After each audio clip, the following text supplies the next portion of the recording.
subscribe to the channel, hit the bell, the very top bell, so you get the notifications.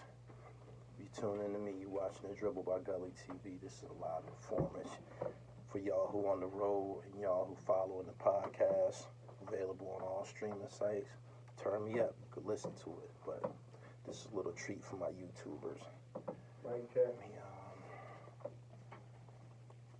Ready? Mic check. Mic check, mic check. For those who don't have one already, Mic check. make sure you go to my website, get a copy of my book, some things I've been through. This is about my relationship and my encounters with some of the world's most notorious black gangsters and drug kingpins. This is available at therealdribble.com. You can get you an autographed copy. If not, go to Amazon. It's there too. Got like a 4.8 star rating and all of that. Mic check. Good. Set that right there. Take this time to start plugging my merchandise. Soul Alley Sea Moss gummies available on the website. I got like 5 flavors of these.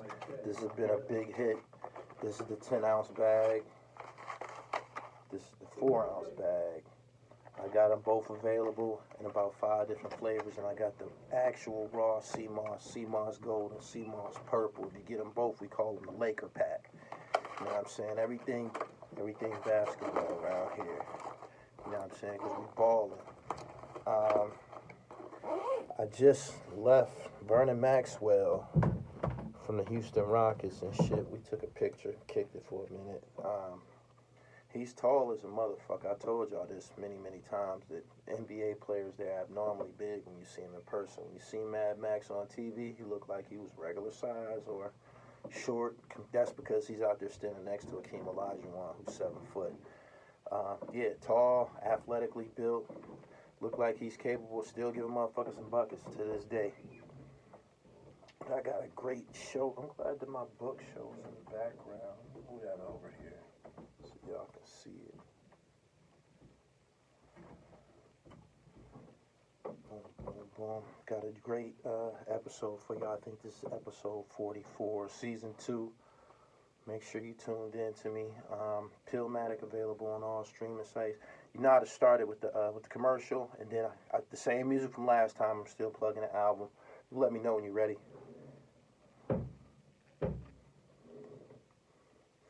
Follow me on Instagram at IamGullyTV1. No, at IamGullyTV_.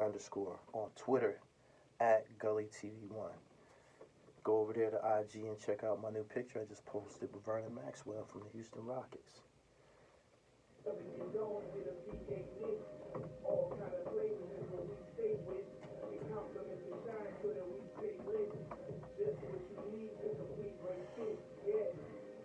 PA Knit, the most electrifying fashion accessory in the world today. Go get yours. pa-knit.com. Peace.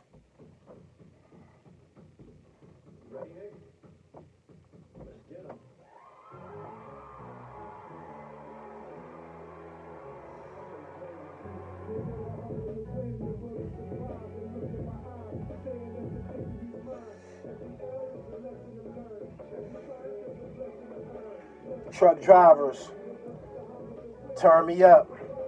I appreciate y'all for tuning in to the Dribble by Gully TV. You listen to the sounds of Splash Alka and YNX. PILLMATIC 2 available on all streaming sites. All streaming sites. That was the sound of YNX from Buffalo, New York, and Splash Alka, the Alka Don from the Bronx and shit. That's available on all streaming sites. PILLMATIC 2.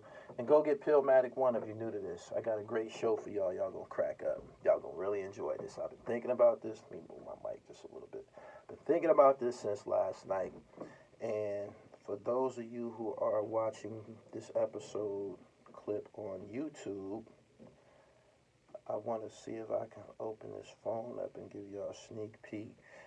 I know those who are looking at this camera right now, all you see is lights, but this is the DoorDash app, and that's what we're going to talk about tonight. This episode is called Tales of a DoorDash Don, and I have some revelations. Me, the Dribble, I've been a DoorDasher for 2 days now. I've been doing DoorDash for 2 days.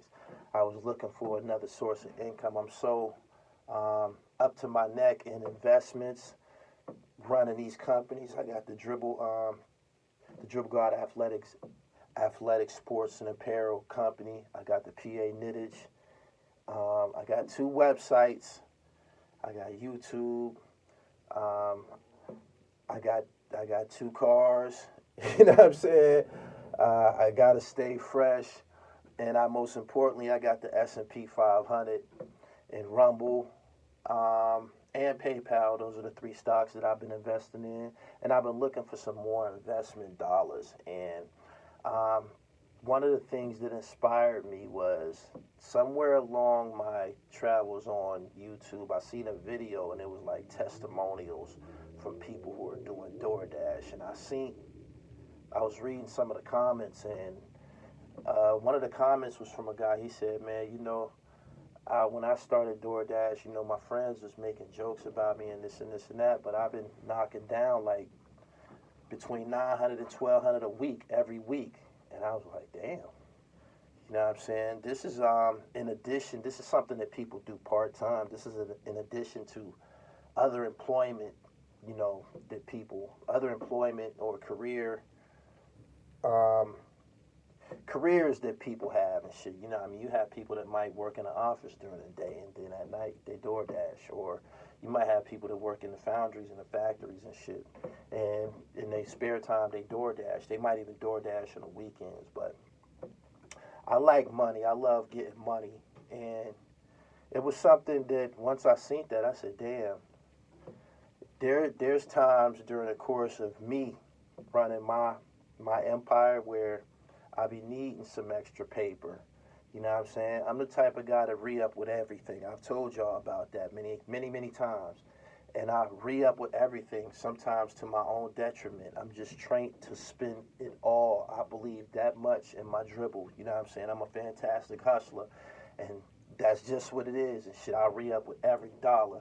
Not to mention all of this paper that I'm funneling into the S&P 500. I do all my investments through my phone. So, yeah, I'm playing the stock market and shit like that. And during the course of making this decision to becoming a DoorDasher, I thought about this video that I saw on Al Prophet's channel. Al Prophet is a YouTube personality who a lot of his content he's from Detroit, so a lot of his content is about Detroit. But he had a video called The Richest Black Man in Detroit.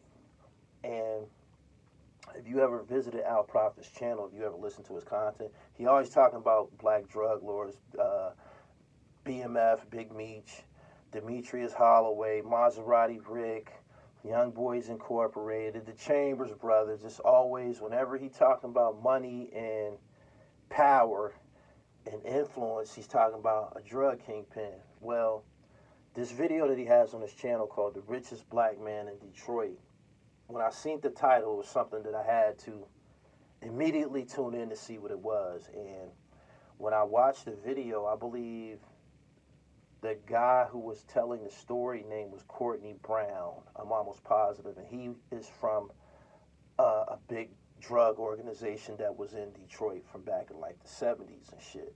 But he was the one that was talking about the richest black man in Detroit. And when you're hearing this from a drug kingpin, you thinking he about to start talking about another drug dealer. The richest black man in Detroit, he wasn't a criminal. He wasn't a drug dealer at all and shit. This dude is a tycoon. I think he's still living. But you could go look up this video on YouTube, The Richest Black Man in Detroit by Al Prophet. Anyway, I had to tune in to see what this nigga was built like, man, and how did he get this fucking fortune? It superseded and went well beyond all of these famous drug kingpins from the D. So I wanted to hear his story. And what he said was, this black man started out working in the automobile industry. I believe he worked in those factories, Ford or General Motors or some shit like that. and they said that he didn't cash a check for like 13 years or some shit. It might have been longer, but he never cashed a check, right? He got all of the money that he's working, all of the money that from his 9 to 5, he putting it in banks and credit unions, and this shit just stacking up. When he would get off work, he'd put on some fucking overalls and jeans and shit like that and start cutting grass. He landscaped. As soon as he got off work, he'd go straight into landscape mode. In the wintertime, he's shoveling snow. But he had all of these different hustle. Oh, and he's building houses. He builded houses. He was into the, buying, dilapidated properties and bringing them back to life. He had his shit together as far as being like, a carpenter or a mason or whatever. But he was like that. But he said that the nigga didn't cash a check for like 13 years. It was in the teens. He never cashed a check.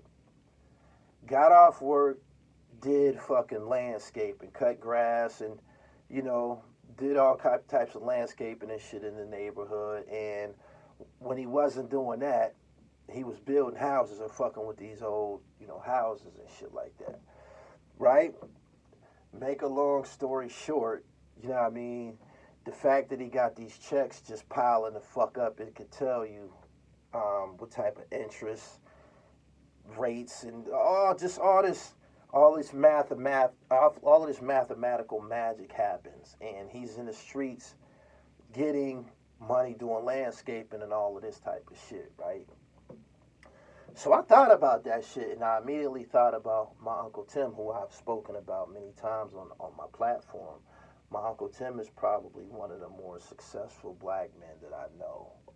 When you see him, he got on regular clothes, jeans, and shit like that. He's an engineer by trade. He worked at General Electric as an engineer, building trains for many, many, many years and shit. And when he wasn't doing that, he was always building something. But make a long story short, my Uncle Tim is one of them guys. You see him in every neighborhood. He's one of them older dudes. He's always dressed down, look like he's working on fixing on something and shit. And he is and shit. Whenever something goes wrong in my family, everybody calls him Uncle Tim, Uncle Tim. And when you see him, one of the first things you notice is this big ass key ring that he has with all these goddamn keys on it and shit. A guy with a lot of keys, that equates to possessions and shit. You know what I'm saying? You see, he got a lot of keys. He got a lot of fucking doors to open and shit. A lot of cars to start. A lot of vehicles and shit. These keys belong to shit, right? My uncle got motorcycles. He got flatbed trucks. I'm talking about new fly shit. He had a Model T, old school car, classic car. He had a Winnebago. Just any type of vehicle that you can imagine, he has it. You know what I mean? All of this shit is parked at my aunt's house all over their property and shit in the backyard. It's all types of fucking vehicles and shit. Riding lawnmowers. He just got any type of gardening tool. He got a shed full of shit. Like, he got everything. He got every fucking thing. And this is because he's worked all his life, and his working was never disrupted by going to prison or no calamities or none of the shit that happens when you a drug dealer or you in the streets and shit like that. So I had a couple of, things that triggered me to open up this DoorDash app and look at it. When I opened it up, I kind of got an idea how it worked and shit like that. So, and I didn't know anybody personally that was a DoorDasher and shit. You know what I'm saying? Because when I see a DoorDasher, it's somebody from another country, maybe an African or an Indian or an Arab or somebody of that nature. I'm not saying that there's not black DoorDashers, but I wasn't seeing none all like that. That's because niggas think shit like that is beneath them, right? And in all reality, it's a fucking job. I have to point this out that in the city, when you're in the city, you see a lot of DoorDashers on bikes, especially if you're in a downtown area. You know, I'm always staying in hotels downtown in cities and shit. When you see these motherfuckers door dashing on bikes, them is the motherfuckers that's making a lot of money because they don't use any gas. You know what I'm saying? The only expense that you have when you're a door dasher is that you have to put gas in your vehicle. But anyway, boom. So I hopped into this shit, right? And this shit it's clicking from the door. Your DoorDash app, it be ringing off, it be ringing and shit. That's how you know when there's activity or there's a need for you to DoorDash. It be ringing, it starts ringing and shit. It's almost like a beeper. Remind me of a beeper in the 90s. And the same way that I would go into action when my beeper went off when I was in the streets living as a drug dealer, it's the same concept without the fucking felonies and shit. You know what I'm saying? Without the fucking felonies or without the risks of going to fucking prison. But anyway, boom. I hopped into this DoorDash shit. I'm making money right on the spot. The first day, the first hour, you're making money from the fucking door. And this is something that I fucking like. I'm looking at my profits just build it up. It's right in the app. Under earnings, all you gotta do is hit earnings and see what the fuck you done made. A lot of the money that you end up getting comes from tips. But this shit, I'm like, God damn. I started to think to myself, what would you be doing if you wasn't DoorDashing right now? And I thought to myself, I wouldn't be making no money. You know what I'm saying? I wouldn't be making no money. I'd probably be in the gym, and if I'm not in the gym, I'd probably be somewhere like the rest of you are, sitting down with your phone, scrolling through your phone, watching other people make money, looking at other people who appear to be successful, appear to be working on Instagram, Facebook, and all of that. You don't get paid for none of that shit. A lot of people don't get paid for none of that shit. Some people do, but a lot don't. And I'm saying to myself, damn, this is fucking popping. This is fucking popping. You make your own hours. You work your own schedule and shit. You ain't got no boss and shit. This is equivalent of working for yourself. You don't have no boss. You know what I'm saying? You working by yourself. Whenever this fucking phone go off, this motherfucking beep. You go to the restaurant, get these motherfucking people meals. You hit directions on the app. It take you straight to the fucking house. When you get there, you're required to take it. Sometimes you meet the person and hand them their meal physically, or some people just be like, leave it at the door, at which point you sit the food down at the door and you take a picture of it. All of this shit goes on in the app. After every transaction, you get paid. And I'm like, damn, I can't believe that I sat around and let something like this exist without me fucking with this or getting some of this fucking money. And now I have to point out that it might be different in different cities, you know what I'm saying? But I was just elated because I come from the era of selling crack, right? Putting in 24-hour shifts, that was like a regular life to me and shit. Working all day long, 24 hours and shit, that was like a regular life to me. And the same concept goes, it's almost like you selling drugs, but you're not doing anything illegal. When you at home and you a drug dealer, especially in this day and age, back in the day and shit, when we was pumping in the project, people, it wasn't no bunch of cell phones and shit like that. People was coming to the projects to cop, and we stood out there all day, and that's what it was. Oh, they was called open air drug markets. Cell phones dominate the drug trade now and shit, and primarily what a person does is sit around somewhere and wait for their fucking phone to go off. And when your phone go off, you get your ass up and you go serve them some fucking drugs and shit. It's the exact same concept. I'm saying to myself, this is the dope game without selling fucking dope, without law breaking and shit. You know what I'm saying? The fucking phone goes off, you go get your motherfucking money and shit. And me being somebody who don't eat a lot of fast food, like I don't eat McDonald's, Arby's, Wendy's, and all these fast food joints.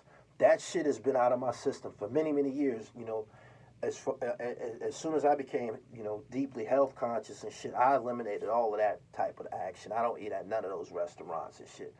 But when you make those changes in your life, you forget that the rest of the world is still eating this shit like a motherfucker and shit, right? So, I kind of like underestimated how many motherfuckers was ordering fucking fast food. Like, the whole fucking world is eating that shit still. And I'm delivering this shit and I'm picking this shit up, and one of the things that kind of had me engaged is when you go into the restaurants, a lot of these restaurants, there's chicks working in these joints and shit. So I'm coming in contact with bitches every day, all day. I'm coming into contact with bitches all day long. When you go to pick up the fucking food, that's when the motherfucking restaurants and shit, a lot of girls and shit like that. You know, when you on Instagram all day, you scrolling and everybody's looking their best and, you know, the bitch got a big booty and she's cute and you're not saying to yourself, in real life, she has more than likely has a job somewhere and shit, right? And the baddest bitch in the world that you see on Instagram, she might be working in fucking fast food, and I'm starting to see that and shit. You know what I'm saying? Like on Instagram, you a Instagram model, bitch. You looking all good and shit. In real life, you make McDoubles. You know what I'm saying? You's a burger flipping bitch. You know what I'm saying? So I'm dealing with fucking reality, man. But anyway, me being somebody who I take care of myself. I'm in shape. I'm fly. You know what I'm saying? I'm going in a restaurant smelling like Somali rolls and all types of exotic fragrances and shit. I'm well put together and shit. When I come in there, they looking at me like, damn. You know what I'm saying? This fine fly motherfucker and shit. You know what I'm saying? They sizing me up and shit like that. And I'm like, damn, man. Like, they immediately know that me. I'm not a regular door dasher. I'm not somebody who's clinging to life economically, pulling up in a bucket, you know what I'm saying, trying to pay their bills and shit like that. No, I'm in a Volvo. I'm successful in real life. I'm here trying to get some extra investment dollars. So when I go into these restaurants, I'm recognized as who the fuck I am. And when I go deliver these food, 60% of a lot of it tells you on the app who you're going to deliver it to. I be going to chicks' houses and shit, man, and they come into the door getting their food in robes and shit like that. I'm like, damn, man, like, y'all be careful out there, man. Your bitch will be done got hit by a door dasher, man. Like, I'm telling you, be careful. I'm telling you, this is how a lot of adultery and shit, adulterous shit come into play, man. Like that extra contact and shit, man. I'm saying to myself, man, all types of hanky-panky can come from this, man, because a bitch get to seeing, oh, you DoorDash and all I got to do is order this motherfucking food and you might return to my motherfucking crib or some shit like that. You know what I mean? It's not a great chance that it'll happen, but I have been to some residences that I've been to before and shit. But anyway, after 2 days and shit, I'd have made like $365. I'm like, damn. This is during the week. This ain't even, alcohol ain't even came into play yet, because you know on Friday and Saturday nights, motherfuckers be drinking and partying and shit. They'll hit that fucking DoorDash app and order all kind of shit that they normally wouldn't even eat and shit. Just be reckless with the paper and be reckless with the fucking, with the tip money and shit like that. But I have said to myself, this would make a great episode because we dealing with real life. I've spoken down on 9-to-5ers at times because when you in the streets, when you selling drugs and shit like that, you become arrogant. You develop an attitude where you feel that you're better than people and shit like that. Not knowing that some of these motherfuckers working regular jobs are beating lapped you. You know why? Because he done worked 10, 15 years straight while you done got in the streets and hustled for 18 months and went to jail for 5 years. You know what I'm saying? You done got out of jail, hustled for a year, yeah, you balling for a year, and then you just went back to jail to do another 3 to 6. When you go back to jail, you lose everything. So before you know it, them guys that you just seen this nigga on a bus stop 1 year, while you in jail, he's working. When you get back, he got a car. You know what I'm saying? You get out here thinking you the man, selling drugs, busting your moves, you go back to jail. When you get back out, the nigga got a car and a house. You know what I'm saying? And you keep having to go back to square one. You know what I'm saying? And me, I'm watching my book value in life increase. Why? Because I'm in shape. I got a pretty smile. I have all my teeth. I'm not an alcoholic. I don't even smoke weed no more. I don't drink. I don't use no drugs or nothing. And we live in a world where, especially around me, niggas my age, niggas are overdosing. Niggas still the same niggas that was going to the penitentiary when I was going to the penitentiary when I was a teen in my early 20s. They still going to fucking prison. You know what I'm saying? They still going to prison. So what happens is you got a world that's void of thoroughbreds and shit. All the thoroughbreds, like y'all, you know the cliche, all the real niggas are dead or in jail. You know what I'm saying? And with that being said, these women still need companions and shit. I see the appreciation when I walk into a room full of people in a social setting. Everybody want to dab me up. All the bitches want to hug me and shit like that. You know what I'm saying? Because the niggas who come from where I come from, the niggas that know where I know, they're almost extinct. They're almost extinct. I was never a person that fucked with no cocaine and shit like that. I never sniffed. I never did no hard drugs. I never took a pill, no ecstasy, none of that. Today, you got niggas ODing left and right because these fucking drugs are being tainted with fucking fentanyl and shit. Niggas trying to take V's, Vikes, Perks. These niggas is taking them shits and falling the fuck over dead. You know what I'm saying? Niggas, you know, who been sniffing cocaine for since the 90s and shit like that.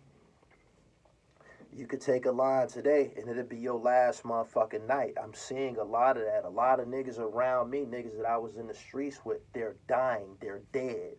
You know what I'm saying?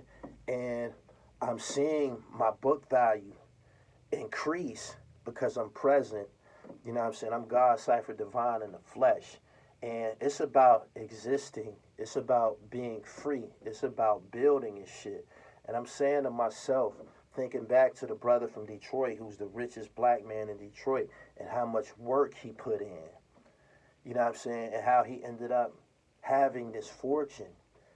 The American dream ain't set up for us to be rich or wealthy. It's not. All of that, go to school, go to college, get a job, and hope that you become something, hope that you flourish. That's not real. It's not. Economically, things are becoming a lot more expensive now. People talk about how even groceries are becoming more expensive. So it would help that you have multiple sources of income. Me, I'm Gully TV, right? I'm a published author. I got books for sale. I got sea moss for sale. I got sea moss gummies for sale. I got clothing for sale. I got PA knits for sale. I got 2 websites. I got a podcast. Some of y'all listening to my podcast right now. I got all of these ventures, you know what I mean, activated. You know what I'm saying? And I know where I'm going and shit. And the fact that there's something accessible to somebody like me who is a devout flatfoot hustler, DoorDash, that I can get money every fucking day is just insane. I'm like, oh my God. Like, this shit is just crazy. This is crazy. This is crazy. And you got some people that's working multiple apps, DoorDashing, driving Uber, Grubhub. Some people, they got an app where you go to the grocery store and shop for people. Like, people can order groceries from Walmart and you go and get it for them, and then you get paid for that. There was a time when you had to go out and find a job. Now all you need is a motherfucking cell phone. I didn't have to go through no job interview to work for DoorDash. I didn't. All I need is driver's license, a car, and to pass the background check and shit. They want to see, you know, what type of person you are and shit. You don't got no warrants and shit like that. They trying to check you out. But I'm like, this is fucking crazy. This is insane. This is insane. Like, you giving a motherfucker like me some extra revenue. I just made a video about how I out hustle the credit bureau. You know what I'm saying? Let's talk about that briefly. I made a video where I was saying that how the credit system, They want you to jump through all of these hoops to to qualify to borrow some money from them, to fund your dreams, or to help you get by. Or you with some shit like DoorDash, you ain't got to deal with no fucking loan officer. All you got to do is put in fucking work. That's it. The money that you would jump through all of these, you jump through all of these hoops to achieve a credit score so you can qualify to borrow some money, or you can qualify to get a house. I mean, get a car or some shit. Like, all of this silly shit associated with the fucking credit bureau and shit like that. You ain't got to deal with no shit like that with DoorDash. The money that you want to borrow from these motherfuckers, all you got to do is open up your motherfucking phone and get the fucking DoorDash and shit. You know what I'm saying? And you can get the fucking money that you fucking need and shit. Like, that blew me the fuck away. The last 2 days, they have certain periods when you're, in your region, or they have certain periods where the DoorDash app is open and shit. Like, some restaurants, it shut down at like 2 in the morning. The last 2 days, I've worked to 2 in the fucking morning. From like 9 or 10 at night to like 2 in the morning. You be in perpetual motion. You constantly moving and shit. You don't even notice how much time is going by. You know what I'm saying? And like I said, I come from the era of selling crack, running up to cars and shit like that. The money and shit was coming in just like this.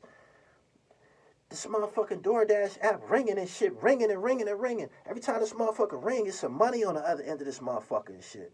This is in a world where a lot of niggas, myself included, and others that look like me, thought, well, a lot of detriment came with the crack game. Niggas went to jail for a long time. That shit's tainted. Everybody ran to the weed game, right? And niggas thought that they would stay there and shit. But what happened? The United States started legalizing marijuana, and now there's dispensaries everywhere. So now you don't just have to compete with the other niggas selling weed. You got to compete with this motherfucking corporate dispensary. They got 50 fucking flavors and strains of high quality marijuana and shit. And before you know it, you're not making money like you used to. What do you do? What do you do? You got to figure out something to do if you like nice things. Me, I'm a sybarite. That means lover of luxuries. I'm never going to change. You know what I'm saying? I needed some shit like that. I needed it. I did. Anybody that's watching this shit, me, Gully TV, The Dribble, I'm about to be in my second movie. You know what I'm saying? I DoorDash. I do. And I like it. I like it. I like getting money and shit. And I'm just flabbergasted that something like this is accessible to me. Anybody that grew up selling crack, you used to instant gratification, getting your money today, not working until it's payday. No, that's not DoorDash. You get paid on the spot. After you drop that shit in front of these motherfuckers' house, cha-ching, right on the spot. That, I'm blown away by some shit like that. That's just crazy to me. You know what I'm saying? And whenever that app open, whenever it's money on the floor, if I don't have no downtime anymore, period. I'm either in the booth recording, editing video, running Gully TV, on a live stream, in the gym. I have no idle time. Any free time that I have, I'm DoorDashing. Straight up. Because it's money on demand. I can't fucking believe it. You know what I'm saying? And like I said, I've watched YouTube videos about people who they work in multiple apps. Grubhub, DoorDash, Uber, Lyft. This is the United States. This is the fucking American dream. You know what I'm saying? Like, this is accessible to regular people. You know what I'm saying? Like, convicted felons, they told us that we didn't qualify for certain things. There was a ceiling, there was a roof that kept you down. Like, it ain't like that no more. All you need is some motherfucking license. There's opportunities available to you if you got a phone. Like, I get all my money with this motherfucking phone. You know what I'm saying? My email is in here. I get money through my email, my websites. My websites is popping. Like, This is my salvation. This right here, this is a handheld PC. This is a fucking handheld PC. I get money with this motherfucker, yo. Straight up. And every fucking day, if you're a DoorDasher, you promise fucking money. They got some shit called the top DoorDasher. I didn't even sit and read what all come with that, but I know I got an email saying that I'm damn near on my way. I've been kabooming. You know what I'm saying? I've been kabooming. Like, that shit come through this motherfucking phone. It tell you how much money you gonna get for this motherfucking next DoorDash trip. It even tell you the tip.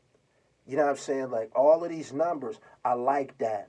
I like that. I got extra paper to dump in the S&P 500. I play the stocks.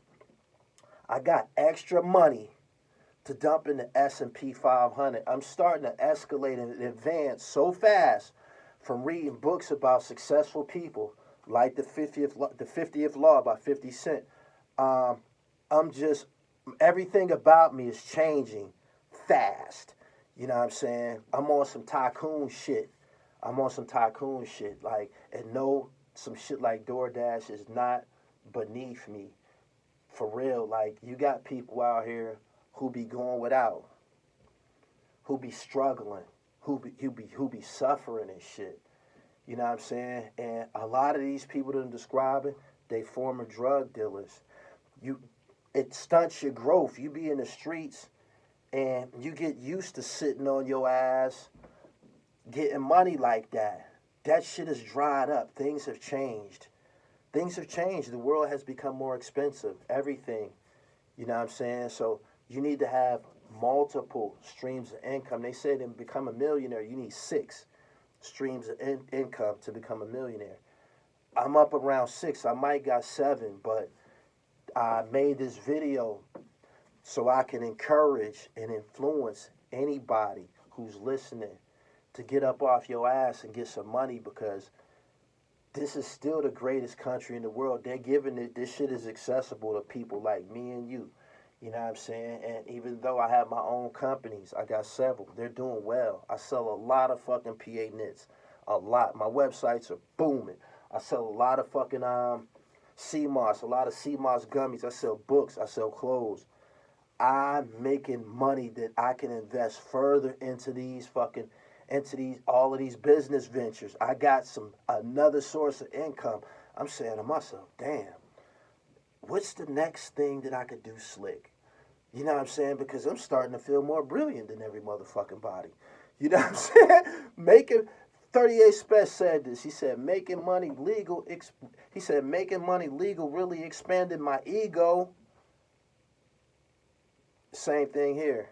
For real. I'm just running around, man, like a light bulb and shit, man. Like, things are really, really escalating for me, man. I believe I got my point across. That shit was up in me, man. I called my cousins and told them that I'm door dashing and shit. They said, what do people say when they see you? Because I am Gully TV. I said, shit, like, ain't nobody spotted me and said, yo, you're Gully TV, or none of that. And I don't care about none of that. None of that has happened because things be moving so fucking fast and shit, right? But if you think that I was something today, wait until you see me in 6 months after I put all of this extra money to use. That's 40 minutes I just gave y'all, man, of insight. I hope y'all take what I said, especially the hustlers, man. I'm telling you, find you another source of income, man. It's out there. You know what I'm saying? Ain't no idle time. I don't have no idle time. One of the biggest things that pushed me off into this was, after doing it for an hour, what would you be doing if you wasn't doing this right now? I would have a Roku remote in my hand. That's what I would be doing. Flipping from app to app on TVs, trying to find something to watch. You know what I'm saying? Whereas I'm getting ahead because I done found a lane. I've been offered a lane that's accessible to everyone. All you need is a phone and a driver's license. Shout out to the DoorDash Dons. I know it's niggas in this world who making a killing with these apps. I know it. I know it. When I see them dudes in the cities on them fucking bikes, them mountain bikes, with the DoorDash shit on the back, them motherfuckers is making blood money. You know why? They riding around in the metropolis, right? 10, 15 block radius, 20 block radius, whatever, dumping off that food in them office buildings and in them apartments and shit like that, and they don't even have to spend money for gas. They money just piling the fuck up. And you know who doing it? A lot of these people are from foreign countries. The immigrants and shit. They come here and they get their American dream because they work for it. You know what I'm saying? Don't be the one that's being outworked. Make sure you outwork someone. Follow me on Instagram at IamGullyTV_. Follow me on Twitter at GullyTV1. Go get my album. I'm on my second album, PILLMATIC 2. It's a bunch of dope-ass MCs on there. You know what I'm saying? I got the promotional Respect the Dribble t-shirts. I'm editing videos. The music videos is all popping out. I ain't going to do nothing but take this paper and pour this shit into this dynasty. Straight up, because I'm the sole controller, and you can do the same. Go to my website, therealdribble.com, man. Get you some merchandise, or you can go to my new master website, pa-knit.com. Go over there and get you some of the fabulous creations. Shout out to Vernon Maxwell, man. It was a pleasure to meet you. Make sure y'all tuned in on all streaming sites. I love the fact that I was able to come and share this information with y'all, because it probably means a little bit more coming from somebody like me. Peace.